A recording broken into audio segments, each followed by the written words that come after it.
Orang di sini tak tahu kod pakaian ke? Apa yang dia fikirkan pakai baju macam tu?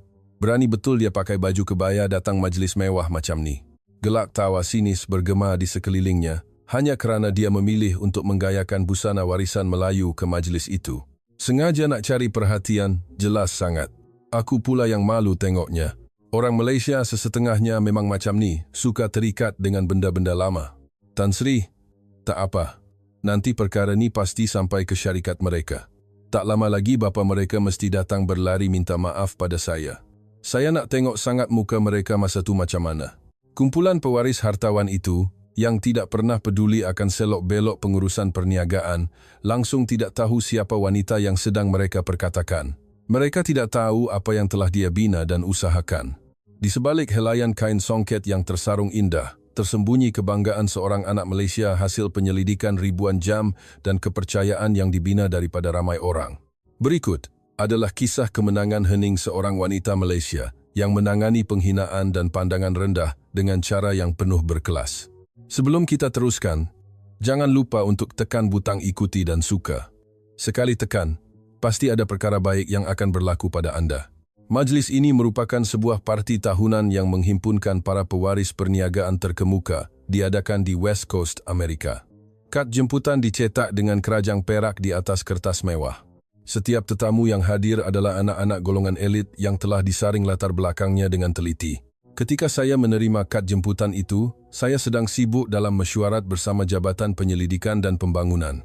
Saya tidak teragak-agak sama ada mahu memakai gaun atau suit. Saya memilih untuk memakai baju kebaya. Ayah pernah berpesan, pengurusan adalah tentang jati diri. Tunjukkan pada dunia dengan bangga siapa diri kita. Saya memilih untuk memakai kebaya Nyonya Rona Kelopak Teratai, dipadankan dengan selendang sutra dan kain songket biru gelap yang ditenun dengan benang emas, menampilkan motif bunga pucuk rebung di bahagian kaki kain. Pinggang saya dihiasi dengan pending perak antik. Apabila kaki tangan hotel membuka pintu, cahaya terang benderang dan aroma champagne terus menerpa. Sebaik sahaja saya melangkah masuk ke dalam dewan yang dipenuhi jejaka dalam sut segak dan gadis-gadis dalam gaun malam yang berkelipan, dunia seakan-akan terhenti seketika. Ada yang terkejut sehingga menekup mulut, ada yang berbisik sesama sendiri. Itu, betul ke? Saya menundukkan kepala sedikit dan berjalan masuk. Tiba-tiba, seorang lelaki menghalang laluan saya. Dia anak naib presiden sebuah syarikat peruncitan gergasi yang terkenal, berusia awal 30-anan. Maaf, Anda tak tahu kod pakaian ke? Ini bukan parti Halloween, katanya sambil menekup mulut menahan tawa. Saya merenung matanya dan berkata dengan tenang, saya menerima jemputan rasmi dan syarat penyertaan tidak menyatakan sebarang peraturan pakaian. Wajahnya berubah seketika, tetapi tawa kecil mula kedengaran dari sekeliling, terutamanya daripada sekumpulan 3 wanita yang memandang pakaian saya dengan hina sambil berbisik, keterlaluan betul. Kalau aku, takkan aku berdiri satu bingkai dengan perempuan tu. Tak mungkin kacukan, nampak kolot macam tu. Kata-kata itu tidak saya endahkan. Tetapi yang paling menyakitkan adalah mereka langsung tidak tahu nama saya. Ia satu penghinaan yang jelas. Saya bukan pewaris yang hanya tahu berfoya-foya. Dalam industri ini, saya telah berkhidmat dalam pasukan pengurusan pengeluaran syarikat ayah sejak 2 tahun lalu, dan kini memegang jawatan sebagai ketua pegawai eksekutif bersama, bertanggung jawab membentangkan laporan operasi setiap bulan. Tetapi bagi mereka di sini, saya hanyalah seorang gadis asing. Seorang wanita berjalan melintasi saya, sengaja memijak hujung kain songket saya sebelum pura-pura terlanggar bahu saya. Hati-hati sikit, nanti rosak pula kostum fantasi awak tu, katanya. Menyamakan baju kebaya dengan kostum fantasi satu kenyataan yang mencerminkan kejahilan dan kekasaran yang menyamaratakan seluruh budaya Asia. Saya duduk diam di sofa, tanpa memberi sebarang reaksi. Seseorang duduk di sebelah saya, tetapi saya tidak menoleh. Kedua-dua tangan saya diletakkan di atas riba. Badan saya tegak. Saya hanya menunggu. Saya tahu sebab utama saya berada di sini, dan mengapa saya perlu bersabar dengan semua penghinaan ini.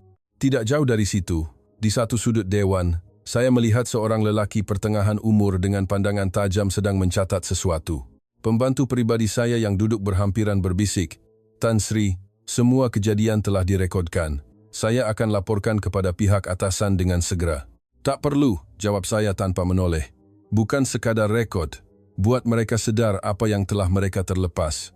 Satu-satunya sebab saya tidak bangun dan pergi adalah kerana saya tahu kebanyakan orang di majlis ini hanyalah anak-anak manja yang hidup di bawah bayang-bayang nama ibu bapa mereka. Ketika mereka mentertawakan saya sedang memerhati tingkah laku setiap seorang daripada mereka. Lelaki yang memegang gelas koktel dengan lagak sombong itu adalah anak sulung pengerusi sebuah syarikat kewangan yang baru-baru ini terpalit dengan skandal dadah dalam limusin. Wanita yang memanggil pakaian saya kostum fantasi dan melanggar bahu saya pula gemar berpesta di kelab malam, sentiasa diekori paparazi. Saya bukan menghina mereka, cuma menyedari hakikat bahawa walau sebanyak manapun barangan berjenama yang mereka pakai, jiwa mereka tetap kosong. Malam itu, selepas makan malam dalam diam, saya berjalan ke bar koktel. Baju kebaya yang saya pakai memerlukan saya untuk sentiasa menjaga gerak-geri. Jika tidak berjalan perlahan, hujung kain boleh tersangkut. Dari satu sudut, ia adalah pakaian yang mengajar kita erti kesopanan. Saya tidak berasa kekok, malah berasa tenang. Tiba-tiba, satu suara kedengaran dari belakang. "Wah, masih berani pakai lagi?" Hati dia diperbuat daripada apa agaknya. Tanpa menoleh pun saya tahu siapa orangnya. Lelaki yang sama yang mengejek saya secara terang-terangan tadi. Ketika dia sedang bergelak ketawa dengan yang lain, pembantu pribadi saya menghampiri dan berbisik. Nampaknya laporan sudah sampai kepada Tan Sri dan Dato yang lain. Sebentar lagi pasti ada tindakan. Saya mengangguk kecil. Apa yang penting bagi saya bukanlah untuk diterima oleh orang-orang di dewan ini, tetapi untuk mengingati wajah sebenar mereka. Di antara pewaris generasi kedua yang berkumpul ini, berapa ramaikah yang benar-benar faham erti pengurusan? Saya teringat malam-malam di mana saya berbincang dengan ayah tentang harga bahan mentah sehingga ke pagi. Email memohon maaf kepada pelanggan kerana kelewatan penghantaran, laporan post-mortem projek pelaburan yang gagal yang saya siapkan selama seminggu tanpa tidur. Orang-orang ini tidak tahu semua itu. Mereka hanya memanggil syarikat yang dibina oleh bapa mereka sebagai syarikat aku. Yang paling melucukan, ada yang memanggil saya orang asing, sedangkan saya sudah menjadi warga negara Amerika lebih 10 tahun. Syarikat saya membayar cukai kepada negara ini dan menggaji jurutera-jurutera di sini. Pandangan mereka yang menganggap saya berbeza hanya kerana warna kulit, bahasa, dan pakaian saya adalah bukti betapa sempitnya dunia mereka. Malam itu, parti berlangsung dengan hingar-bingar di bawah lampu berwarna-warni. Tetapi bagi saya, segalanya senyap sunyi. Saya tidak menyentuh setitik pun alkohol dan menolak setiap koktel yang dihulurkan. Alasannya mudah. Di sini, saya adalah anak perempuan ayah saya dan wakil syarikat. Satu kesilapan kecil boleh menggugat syarikat. Satu pandangan liar boleh merosakkan kredibiliti. Saya rasa seperti sedang diuji. Ujiannya mudah. Sejauh mana kekuatan Anda? Jadi saya memilih untuk bertenang. Walau apapun ejekan yang saya dengar, atau jika ada yang sengaja menumpahkan minuman ke arah saya tetap menjaga baju kebaya ini dengan cermat agar tidak rosak. Masa berlalu, saya mula perasan pandangan sesetengah orang mula goyah. Mereka mungkin mula berasa hairan. Kenapa perempuan ni diam sahaja? Kenapa dia nampak begitu yakin? Saya tahu, orang yang pendiam selalunya menjadi sasaran syak wasangka. Babak terakhir malam itu adalah sesuatu yang tidak dijangka oleh sesiapa. Ketika sesetengah tetamu masih lagi bergelaksakan sambil memegang gelas wain di pintu masuk, sekumpulan lelaki berkot hitam mula melangkah masuk. Mereka adalah pemegang kuasa sebenar majlis ini. Suasana di sekeliling berubah sedikit. Pada mulanya saya sangka ia hanya perasaan saya.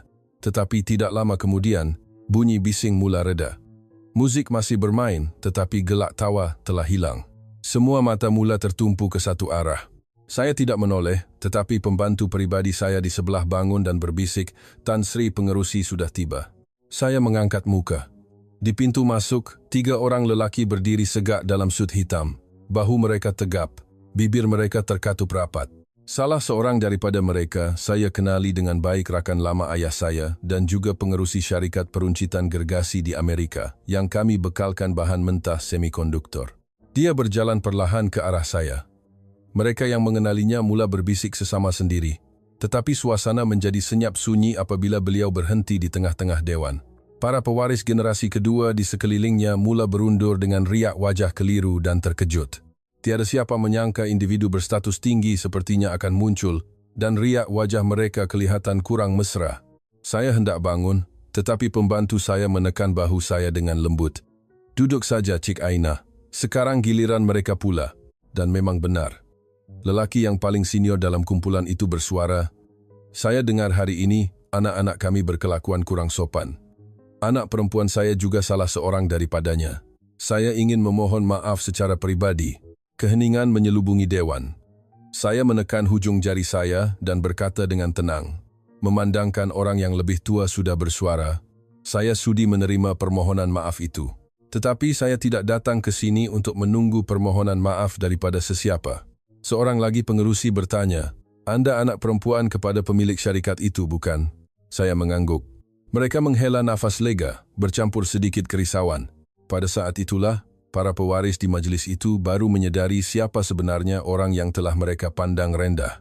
Syarikat ayah saya baru sahaja mendapat kelulusan untuk teknologi modul kuasa berasaskan silikon karbida di Amerika dan Eropah secara serentak. 3 daripada 5 syarikat kenderaan elektrik terkemuka dunia telah menandatangani kontrak pembelian dengan kami. Kami kini menjadi tumpuan sebagai salah satu daripada segelintir syarikat yang memegang teknologi yang mampu menyelesaikan masalah hasil pengeluaran semikonduktor. Dan orang yang benar-benar memahami dan menguruskan teknologi ini adalah saya, sesuatu yang tiada siapa di sini tahu. Salah seorang Tan Sri itu berjalan ke arah saya dan menundukkan kepalanya sedikit. Sungguh memalukan kami menilai seseorang dari luaran. Saya tersenyum tipis. Bukan salah Tan Sri, mungkin masalahnya terletak pada cara didikan. Kata-kata itu membuatkan salah seorang daripada mereka tersenyum kelat sambil mengangguk. Insiden itu berakhir dengan pantas. Orang-orang tua itu beredar selepas bertegur sapa. Saya kembali duduk di tempat saya, tetapi suasana majlis telah berubah sepenuhnya. Tiada siapa berani memandang saya, apatah lagi berpura-pura mesra. Ruang di sekeliling saya menjadi kosong, seolah-olah semua orang tiba-tiba berasa asing dengan saya. Saya baru sedar. Dari awal lagi saya memang bukan sebahagian daripada mereka. Cuma ia mengambil sedikit masa untuk saya menyadarinya. Pembantu saya datang dan berbisik. Tan Sri pengerusi berpesan, "Jangan hanya duduk diam." Saya mengangguk. Nampaknya, inilah masanya untuk menunjukkan mengapa saya layak berada di sini. Parti berterusan seolah-olah tiada apa yang berlaku. Musik masih bermain, champagne masih dihidangkan. Tetapi suasana telah berubah. Pandangan yang tadinya menghina kini kelihatan resah. Beberapa kumpulan berbisik-bisik tanpa berani memandang saya. Saya hanya duduk memerhati, tidak mengelak pandangan mereka, dan tidak juga tersenyum. Cukup dengan hanya duduk diam. Ketika itu, orang ramai memberi laluan. Wajah yang saya kenali berjalan ke arah saya. Lelaki yang mengejek saya tadi, duduk di meja saya dengan segelas wain di tangan. Dia tersenyum kelat dan berkata, "Sini kosongkan, kena cari kawan borak. Sunyi sangat nanti bosan pula." Saya memandangnya tanpa berkata apa-apa dan tidak menyentuh gelas wain itu. Dia masih cuba berlagak mesra. Tadi saya kasar sikit, minta maaflah.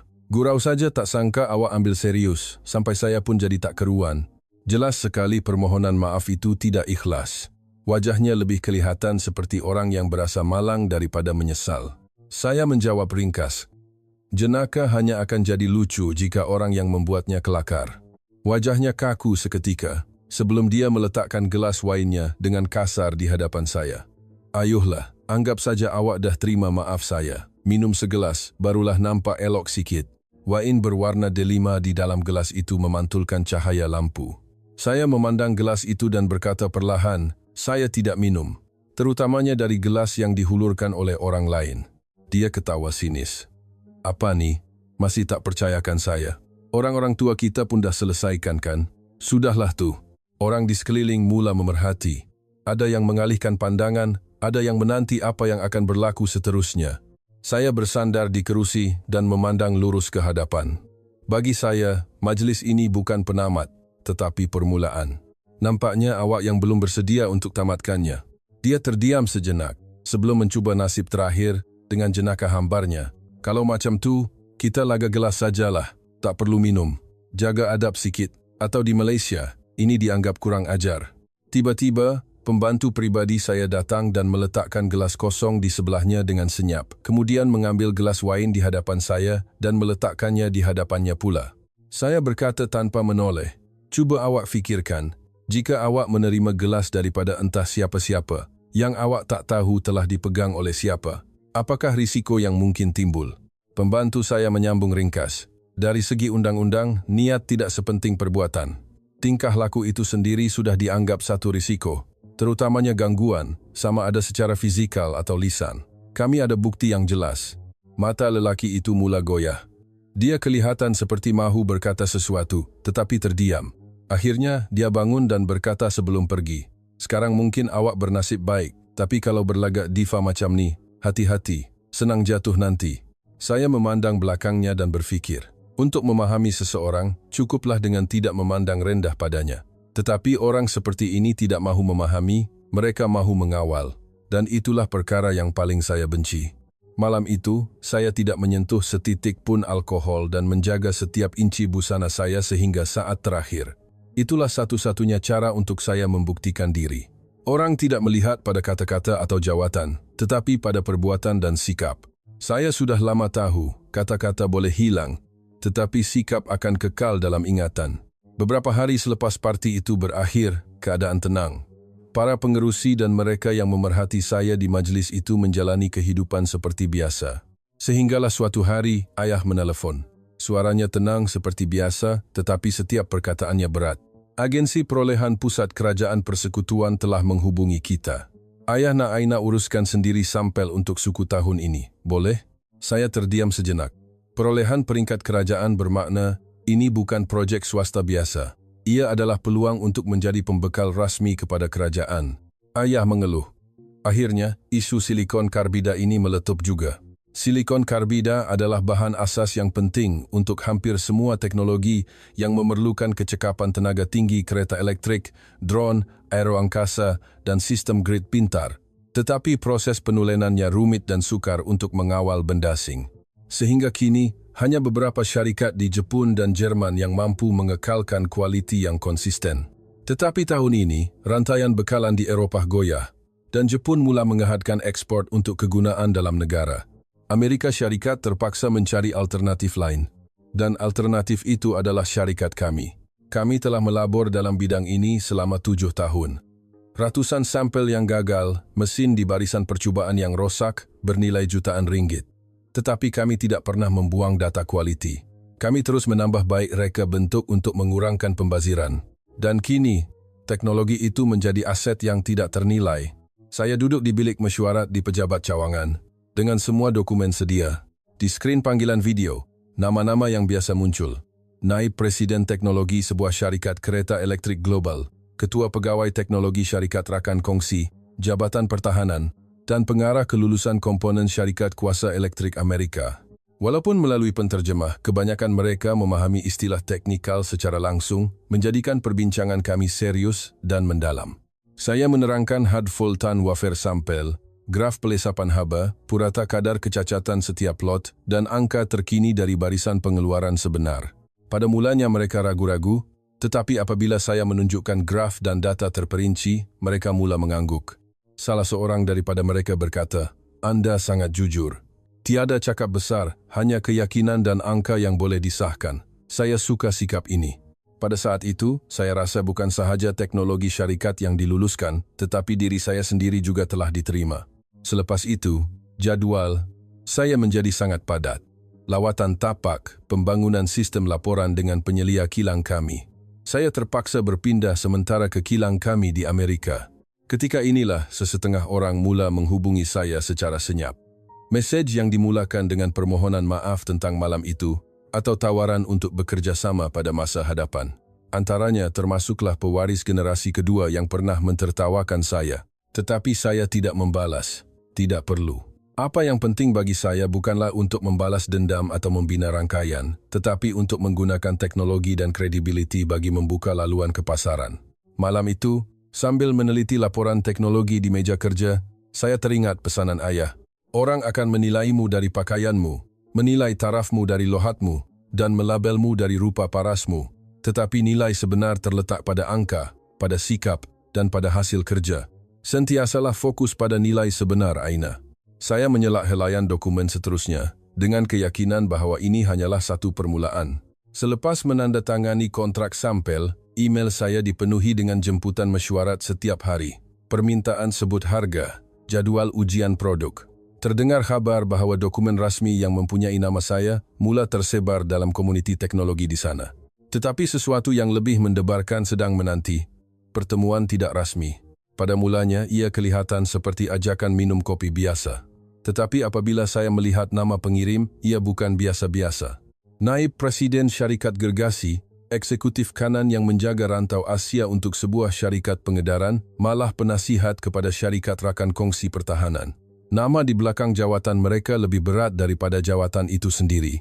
Mereka datang mencari saya kerana teknologi, kerana mahu merebut peluang, dan kerana mahu melihat saya dengan mata kepala mereka sendiri. Pertemuan pertama diadakan di sebuah kafe yang sunyi. Hanya kami berdua. Mereka memulakan perbualan dengan berhati-hati. Sebenarnya, kami lebih berminat untuk mendengar tentang Anda, bukan sekadar teknologi, tentang apa yang berlaku di parti malam itu, dan sikap Anda selepas itu, kami sangat kagum. Saya mengangguk tenang. Saya percaya, walaupun teknologi tidak sempurna, jika orang di sebaliknya boleh dipercayai, urus niaga masih boleh berlaku. Sebaliknya, walau sehebat manapun teknologi, jika orangnya tidak boleh dipercayai, tiada siapa yang berani menggunakannya. Mereka tersenyum, tepat sekali. Sebab itulah, kami mahu mengenali Anda. Kata-kata itu bukan sekadar minat biasa. Ia adalah penilaian awal sebelum membawa saya ke meja rundingan. Dan ia adalah cara untuk menilai pribadi saya. Saya tidak selesa, tetapi saya tidak akan lari. Membuktikan diri di tempat seperti ini lebih pantas daripada cara lain. Saya tidak membawa apa-apa. Tiada carta, tiada sampel produk, tiada portfolio mewah. Saya hanya bercerita mengapa saya tidak pernah meninggalkan bidang ini, mengapa saya tidak pernah mengubah haluan. Kami bermula di Malaysia. Produk kami ditolak, sampel dipulangkan. Permohonan tajaan untuk Mason juga gagal. Tetapi kami teruskan. Ayah kata, kita mungkin lambat sikit dari orang lain, tapi akhirnya kita akan sampai juga. Kata-kata itu menjadi pegangan kami dan membawa kami ke tahap ini. Salah seorang bertanya, sekarang di Amerika, peluang sangat luas. Adakah Anda masih akan menggunakan cara yang sama? Saya tersenyum. Orang yang mahu naik cepat sudah terlalu ramai. Kami mahu bertahan lama. Mungkin lambat sikit, tetapi jika kami sudah memulakan perniagaan dengan seseorang, kami tidak akan goyah di pertengahan jalan. Mereka mendengar dalam diam, yang bermaksud mereka menerima. Selepas itu, saya mempunyai beberapa lagi pertemuan tidak rasmi. Setiap kali, suasananya sama. Daripada membentangkan slide yang cantik, saya menggunakan cerita dan perbualan. Daripada menunjuk-nunjuk sejarah kerja, saya menunjukkan sikap. Daripada bercakap tentang saiz syarikat, saya bercakap tentang hala tuju. Perlahan-lahan, saya membina imej sebuah tembok batu yang kukuh di hadapan mereka, seorang demi seorang, tanpa perlu banyak berkata-kata. Mereka tahu sendiri bahawa orang ini tidak bekerja untuk imej, tetapi untuk tanggung jawab sehingga ke akhirnya. Suatu hari di lobi hotel, seorang lelaki memanggil saya. Dari namanya, saya tahu dia anak pengerusi sebuah kumpulan syarikat komponen elektronik. Dia mengatakan sesuatu yang tidak saya sangka. Hari itu saya biadab. Masa itu saya betul-betul tak tahu. Tapi sekarang saya dah tahu. Saya dah lihat data teknologi yang Cik Aina bentangkan dalam mesyuarat. Ia data paling bersih dan jujur yang pernah saya lihat. Saya tidak tersenyum. Maksudnya, sekarang taraf kita sudah sama ya? Dia menunduk dan tersenyum. Bukan. Maksudnya, sekarang saya yang perlu mendongak memandang Cik Aina. Kata-katanya ikhlas. Dan itulah kali pertama saya bersetuju untuk berjabat tangan dengannya. Ketika pertama kali bertemu dengannya, saya agak terkejut. Tidak sangka dia juga pewaris seperti yang lain. Dia bertutur sopan dan merendah diri. Di parti itu, dia tidak mentertawakan saya. Dan ketika para Tan Sri masuk, dialah orang pertama yang menunduk hormat ketika yang lain berundur. Dialah yang datang menyapa saya dengan sopan. Cik Aina sangat tenang hari itu. Saya sendiri pun berasa malu. Saya hanya tersenyum tipis dan mengangguk. Dia tidak banyak bercakap, tetapi tidak biadab. Beberapa hari kemudian, dia menghubungi saya. Boleh kita ke pameran itu bersama-sama? Saya ada satu cadangan yang ingin dibincangkan. Kebetulan ada pameran tenaga berskala besar di Los Angeles, dan syarikat kami juga dijemput. Tiada sebab untuk menolak. Dia kelihatan sopan, dan sepanjang perjalanan, dia tidak pernah melampaui batas. Sebenarnya, pihak kami juga berminat dengan silikon karbida. Tapi bukan dari segi teknologi. Kami berminat dari segi rantaian bekalan.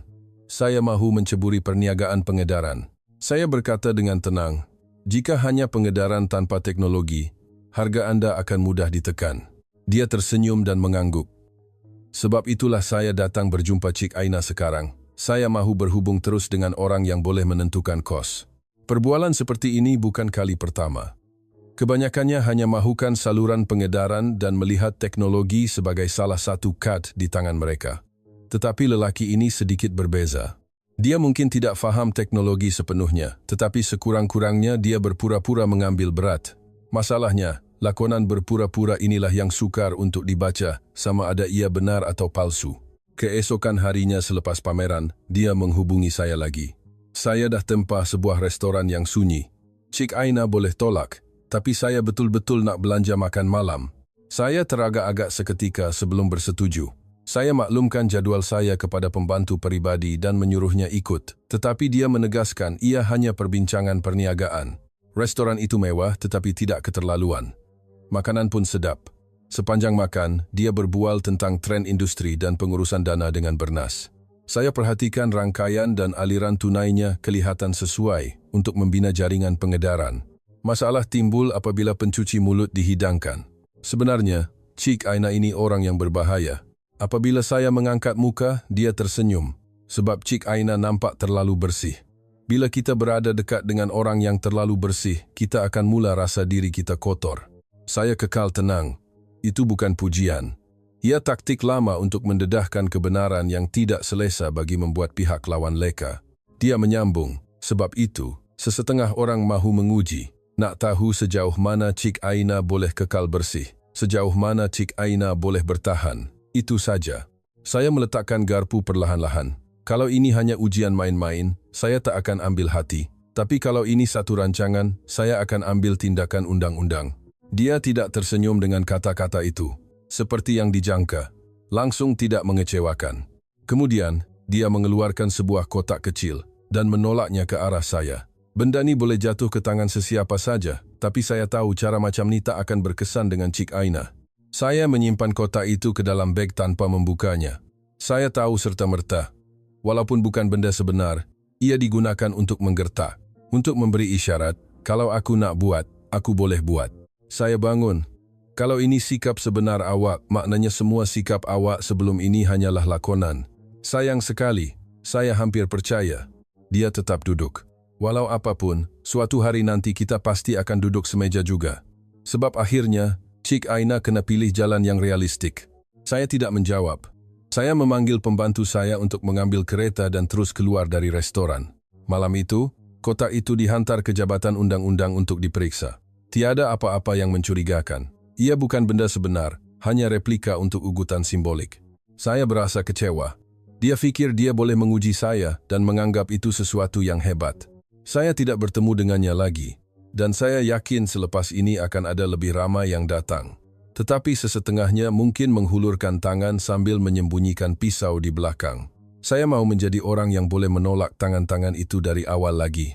Sebaik sahaja saya keluar dari restoran, pembantu saya sibuk dengan telefonnya, menaip mesej ringkas kepada seseorang dengan riak wajah kosong. Saya tahu dia sedang membuat laporan. Apabila kereta tiba di hotel, pengawal pribadi sudah menunggu di hadapan bilik saya. Dia segera membuka pintu. Tiada sentuhan fizikal, Cik. Sebahagian perbualan telah dirakam. Barang bukti telah diambil dan sedang dianalisis. Saya mengangguk, tidak menunjukkan sebarang reaksi. Tetapi di dalam hati, saya rasa sesuatu menjadi semakin kuat.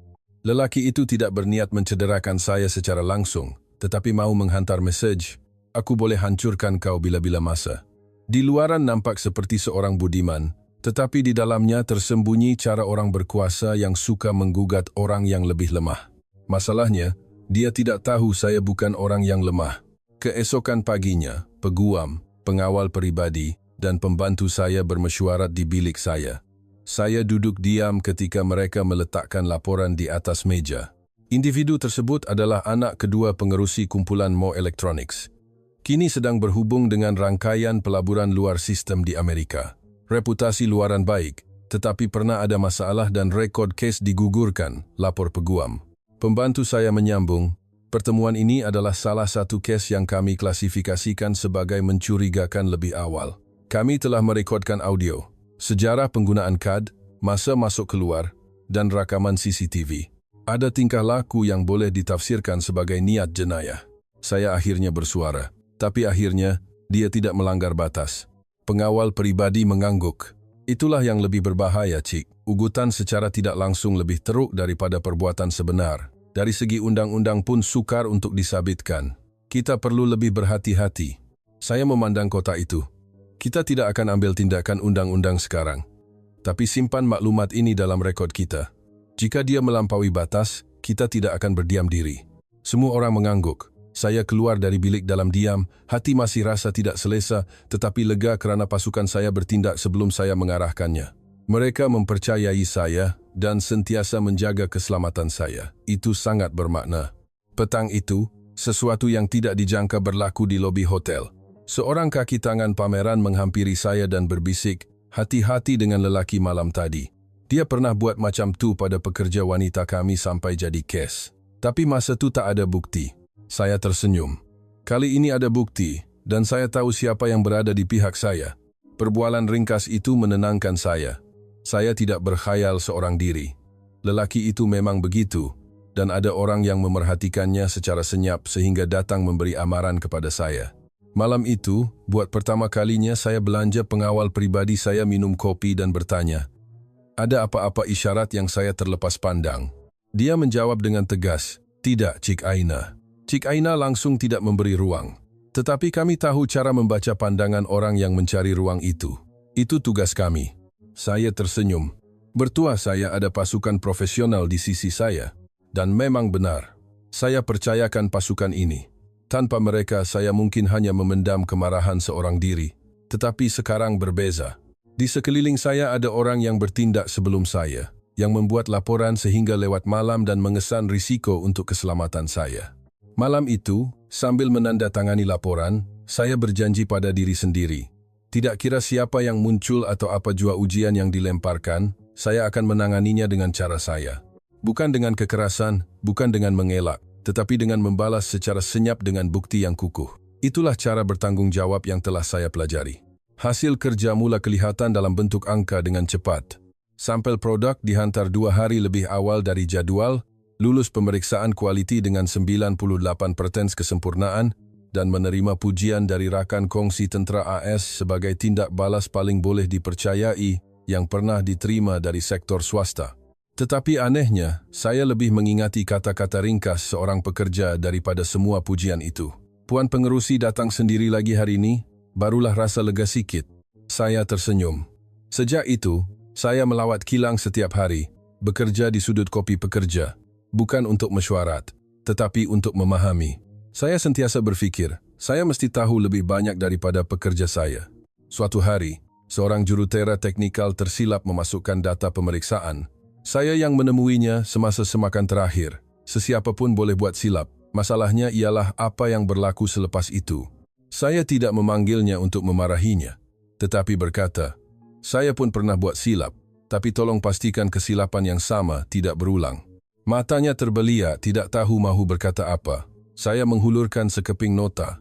"Cuba buat senarai semak macam ni." Sikap-sikap kecil seperti ini membina suasana di tempat kerja. Saya memilih untuk bekerja di ruang umum berbanding bilik eksekutif, dan saya mendengar lebih banyak cerita sebelum dan selepas mesyuarat berbanding semasa mesyuarat. Siapa yang ahli keluarganya sakit, siapa yang bercadang mahu tukar kereta, siapa yang suka makan di kedai yang sama setiap tengah hari. Mengingati perkara-perkara kecil ini mungkin nampak remeh, tetapi bagi saya ia penting. Kerana manusia tidak digerakkan oleh kerja semata-mata. Sistem menghasilkan kerja, tetapi manusialah yang menggerakkan sistem. Pernah sekali, saya membeli bubur nasi panas untuk seorang pekerja yang terpaksa bekerja lewat untuk menyelesaikan log ralat mesin. "Kalau saya perasan lebih awal, awak dah boleh balik. Maaf ya." Malam itu, dia menangis. Dia meletakkan sudu dan menutup mukanya tersesak-esak. Saya duduk diam, hanya meletakkan tisu di sebelah mangkuk buburnya. Kami duduk diam selama setengah jam. Sebulan kemudian, pekerja itu membangunkan satu algoritma pemeriksaan baru yang meningkatkan kecekapan sistem automasi sebanyak 15%. Saya tidak menyebut apa-apa tentang ganjaran, tetapi dia sendiri yang berkata, "Saya buat ni untuk balas jasa Puan Pengerusi. Saya percaya manusia boleh melihat keikhlasan." Kebaikan palsu, keprihatinan yang dibuat-buat, senyuman yang dikira-kira, suatu hari nanti pasti akan terbongkar. Jadi saya memilih untuk melangkah perlahan-lahan dengan jujur, baik dalam perjanjian kerjasama maupun kerja dalaman. Sikap saya mula dikenali dalam kalangan rakan kongsi. Suatu hari, seorang pegawai teknikal pelanggan berkata, bekerja dengan syarikat Puan rasa tenang. Penerangan jelas, kalau salah mengaku awal, sebut harga silap pun cepat-cepat betulkan. Rasa macam bekerja dengan syarikat besar. Saya tersenyum. Kami tak pernah cuba nampak besar. Kami cuma cuba untuk tidak nampak murahan. Itulah isi hati saya. Dan ia kekal begitu. Saya ada rancangan untuk berkembang, tetapi mahu berkembang dengan cara yang betul. Saya mahu orang ingat bahawa bekerja dengan kami rasa tenang. Bukan sebagai pemimpin yang menakutkan atau orang yang hanya mementingkan keuntungan. Cukup dengan perkataan boleh dipercayai. Jika saya mendengar perkataan itu, saya boleh katakan pada diri sendiri, kau dah buat dengan baik. Kau dah mula jadi orang dewasa yang lebih baik. Suatu petang, apabila semua kerja mula teratur, saya melihat kalendar dan menyedari ia adalah ulang tahun ketiga saya di Amerika. Dan mula menguruskan kerja di sini. Saya memberitahu pembantu saya untuk mengosongkan jadual saya selama sehari tanpa memberitahu sebabnya. Tiada mesyuarat, tiada temu janji dengan pelabur. Hanya mahu meluangkan masa dalam senyap. Saya menyewa sebuah tempat kecil, bukan dewan bankuet di hotel mewah, tetapi sebuah gudang bata lama yang telah diubah suai. Cahaya matahari masuk dengan lembut, tiada musik, tiada hiasan bunga, hanya beberapa buah kerusi. Pagi itu, saya perlahan-lahan mengeluarkan baju kebaya dari almari. Kebaya Nyonya Rona kelopak teratai dan kain songket biru gelap, baju yang sama saya pakai ke parti pertama saya. Saya menggosoknya dengan cermat. Sambil memakai pending yang terasa sedikit longgar, saya tersenyum. Bukan kerana saya kurus, tetapi mungkin kerana jiwa saya menjadi lebih kuat. Majlis bermula jam 6 petang. Tetamu jemputan hanya 13 orang. Kebanyakannya ketua barisan pengeluaran, pegawai akaun, jurutera reka bentuk, pembantu pribadi, dan pengawal pribadi saya. Dilarang memakai suit, hanya pakaian kasual atau pakaian kerja. Saya tiba paling akhir. Apabila mereka melihat saya, mereka terdiam seketika. Di tengah-tengah kesunyian itu, saya bersuara. Ini bukan majlis sambutan atau meraihkan kenaikan pangkat. Saya hanya mahu mengucapkan terima kasih kepada semua. Hari saya boleh berdiri di sini bukan kerana usaha saya seorang. Saya tahu itu. Semua orang tersenyum dan bertepuk tangan. Saya duduk di kepala meja, memandang setiap seorang daripada mereka. Terima kasih kerana semua telah melakukan tugas masing-masing dengan terbaik. Saya hanya menghubungkan semua orang, tetapi orang memanggilnya hasil kerja pengerusi. Mungkin itu tidak adil. Jadi hari ini, saya mau berkongsi kejayaan ini dengan semua.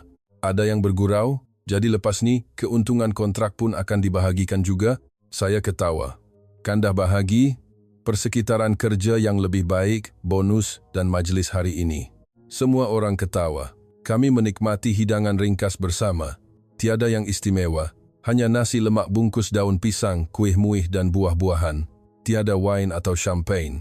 Tetapi ada surat tulisan tangan yang kami tukar sesama sendiri.